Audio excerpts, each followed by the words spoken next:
A Hero's Return, Chapter 8, The Poisonous Queen. The rain was coming down so hard that Link could barely see.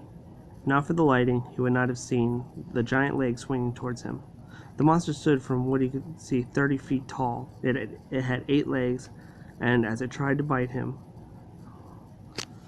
one giant eye right above its fangs. Link knew right away that he was in trouble, but he knew that this thing must be stopped here and now. Dodging was doing nothing, but he wasn't sure what else to do. He whistled to Epona and hopped on her back. With this much speed, he could get around to the back of his enemy to see what he was really up against. The creature had what looked like 8 legs and a tail. The legs looked like a spider, but the tail was strange. He was dodging the legs now as the creature was spinning around trying to attack him. He readied his sword, and as he passed another leg, he attempted to slice it. No luck, it was as hard as iron. He was too into trying to figure out his enemy when out of nowhere he was caught off guard and knocked clean off of Epona. Both Link and the horse went flying. Luckily, neither were seriously hurt.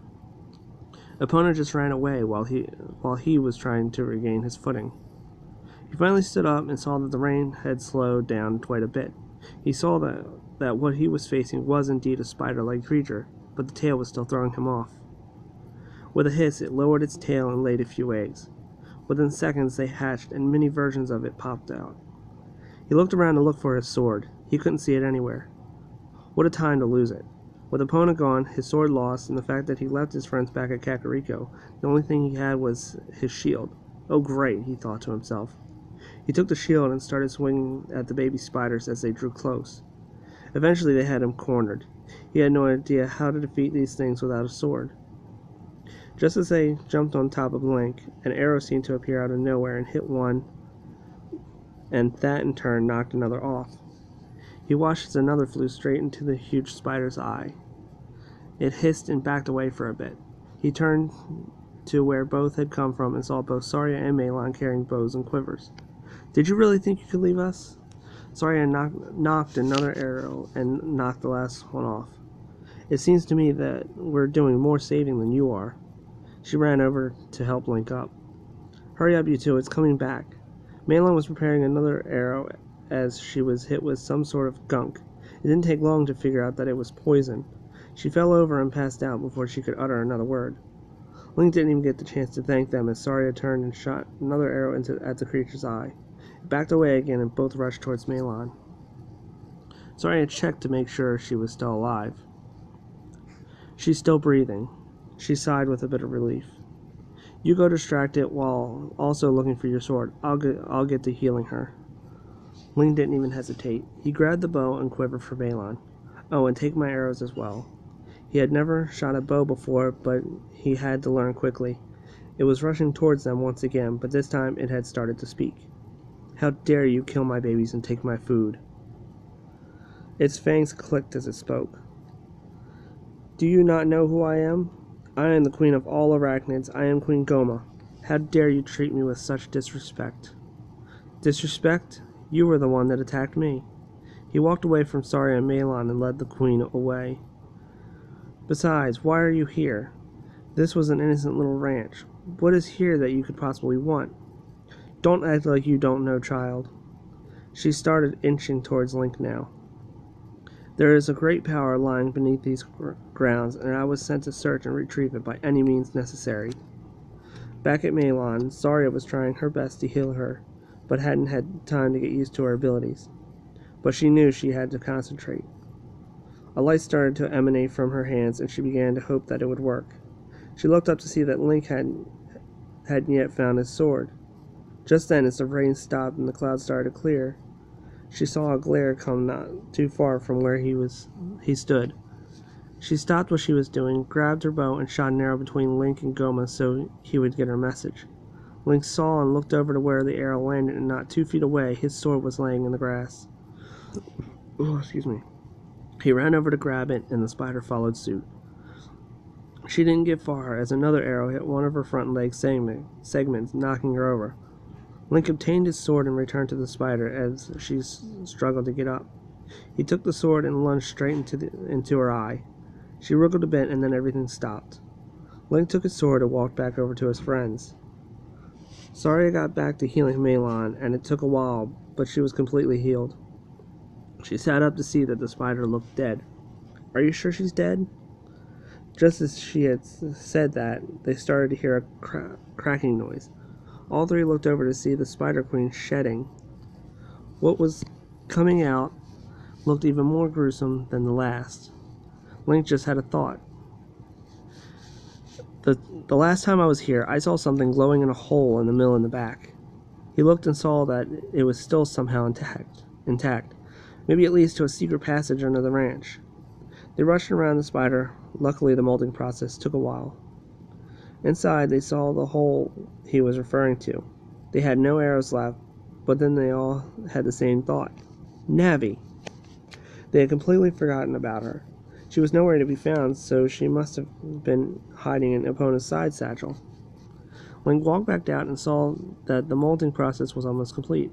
He played the song that the horse loved so much, and like a master cheese, she came.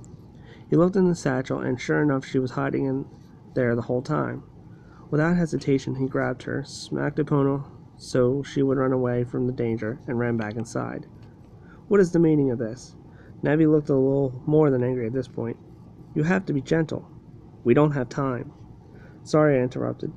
We need you to go inside this hole and see if that's a switch. If it is, just press it. Navi did as she was told. She flew into the hole, and all the way in the back was indeed a switch. She pressed it, and the wall outside began to recede to show a long set of stairs leading down. Well, I guess this is the only way we can go. They all proceeded down the stairs, and on the wall, torches began to light as they went further down. Outside, Goma had finished molting.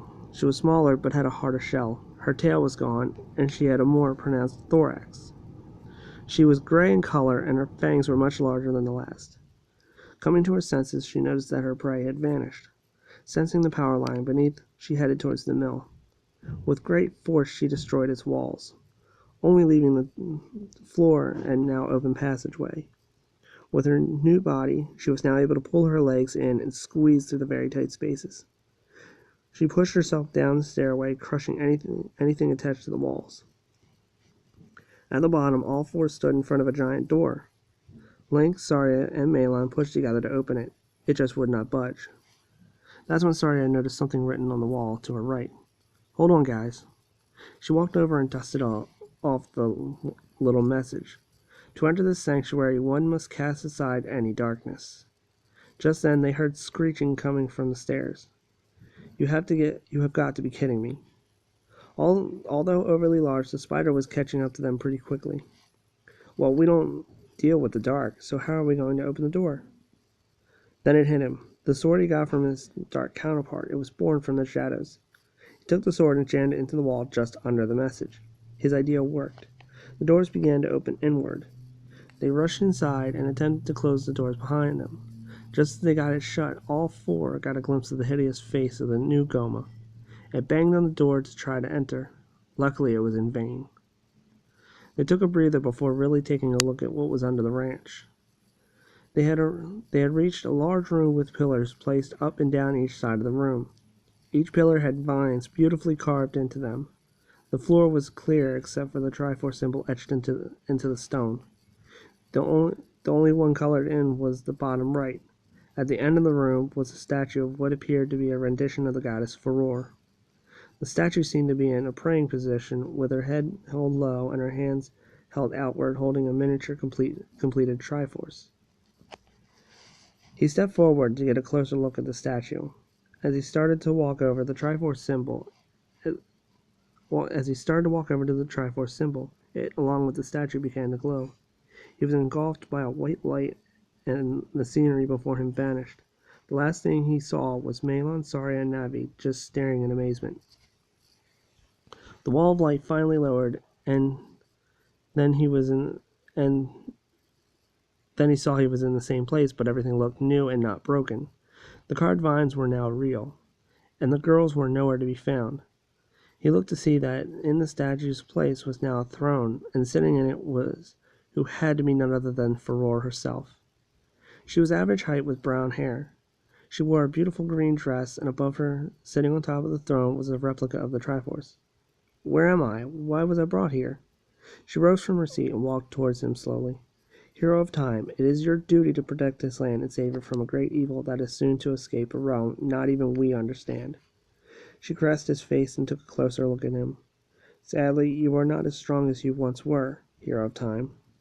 Although you need help with this task, you need to become stronger as well."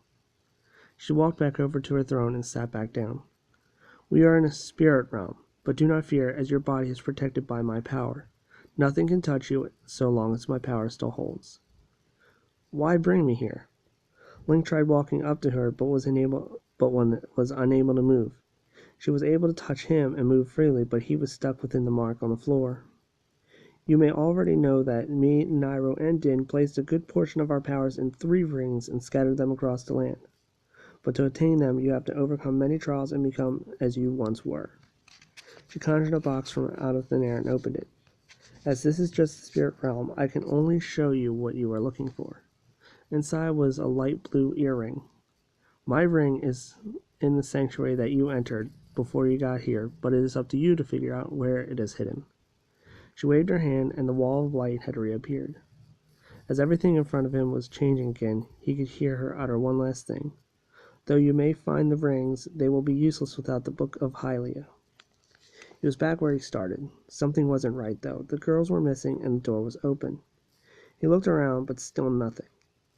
Then, as he looked towards the statue, Navi came from behind it and quickly flew up to him. By the way she was out of breath, he could tell something was wrong. She took them. She wrapped them up in her web and took them back outside. He rushed out the doors and grabbed the sword that was now on the ground. Luckily, it wasn't damaged. He rushed back up in the dark, and as soon as he reached the top, he could see Goma in the distance running towards Kokiri Forest. He quickly called upon Epona, hopped on, and pushed her to her limits. As he drew closer, he could see 2 sacks sitting on top of her back. They must be Sari and Malon, he thought. He whipped the reins and pushed her harder. He got close enough that he was able to stand on the horse's back and jump on the running spider when he was able to. On her back, Link took the sword and cut the girls out of the sacks. Who's doing the saving now? Neither of the girls bothered to laugh. "Now hop on Epona and I'll take care of the rest." As soon as they got away, he walked to her head and was about to slice her head off when she came to an abrupt halt, sending Link forward. He rolled a few times but was able to catch himself and recover. He raided his shield as well. He had no idea what the Queen was capable of now. "Why must you spoil my food yet again?" she hissed and took a swipe at Link. "I thought you were here for the power hiding underneath the ground." She seemed a little faster than before, but he managed to dodge her attacks. "Why didn't you look for it while I was incapacitated?" This time she spat poison at him. "Being asleep for hundreds of years can make you hungry. Eating those tasty morsels would have given me the energy necessary to defeat you and get what I'm after." Though he was able to dodge the poison, he watched as it hit a tree and melted it before his eyes. "Now be a good boy and give up. You can't cut me with that little toy of yours." She let out a creepy, hysterical laugh. Without realizing it, the blade began to glow, and he could feel the last bit of darkness vanish. "So you think you can defeat me with a glowing blade?" He had no idea how he did it, but he knew that he now had the means to defeat the Queen. He drew the courage he needed and rushed towards her, raising the sword. She swung a leg at him, and he didn't even bother to dodge this time. He swung the sword, and off came her leg, like a knife through butter. She backed away in pain, but he was still coming. He got underneath and started lobbing off each leg. She eventually fell, and Link hopped right up onto her back yet again. This time, there was no way he could be thrown off. He raised his sword high into the air and pointed it towards her neck. "You will never defeat the King of Darkness." That was the last words he heard before he thrust the sword deep into her neck. The light traveled from the blade and sliced the head clean off. This time, there was no getting back up. The dead Queen turned to ash before his eyes, and he landed back on the ground. With both the light and darkness gone from his sword, he was now vulnerable to the land. Just as he passed out, he saw the girls on Epona coming towards him.